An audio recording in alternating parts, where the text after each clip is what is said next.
When people talk about innovation, most tend to focus on some new and novel technology. But as Professor Charles Baden-Fuller of Cass Business School explains, a business model is needed to mobilise that technology. Well, a business model, David, is something which takes technology, maybe modern technology, maybe old technology, and the resources embodied in that technology, and mobilises it to satisfy a customer group and also deliver money, monetization. It has to do these three things, which is to engage with customers, deliver money, and mobilise the technology. What then is business model innovation, and why do some products and technologies fail? David Wong of the Big Innovation Centre explains. So innovation has traditionally been associated with products, services and technology.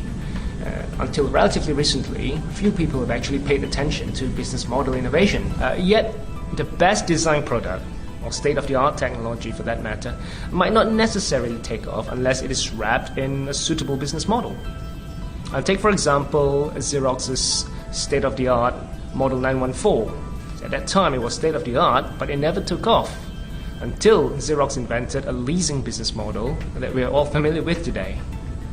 Or take the Korean firm Sehan Information Systems. You probably never even heard of it.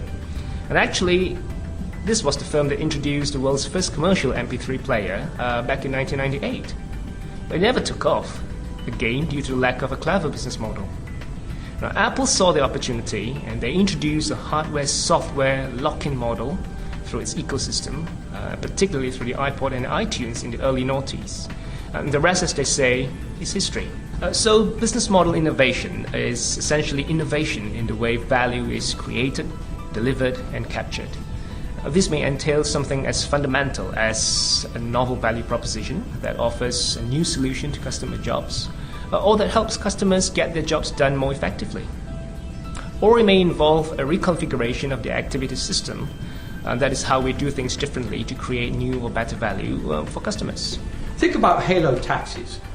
This was using a technology of GPS location system in a novel way. The technology was out there with satellites and kinds of things which involved in mobile phone, but we put a mobile phone in your pocket which locates where you are, and we put another mobile device in a taxi which locates where the taxi is, and we use a business model which connects and locates how far away you are from a taxi, sends a message to that taxi and tells them that you're looking for a taxi.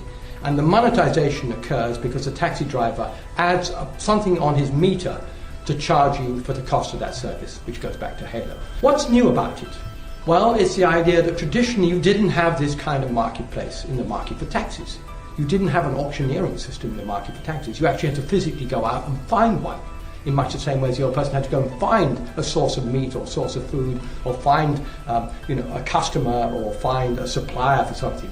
So what we're doing is we're taking an idea from another location, another place, and using technology to make it more appropriate for this particular usage, which is in the taxi service. So the innovation comes from thinking about something that exists somewhere else in the world and applying it in this place.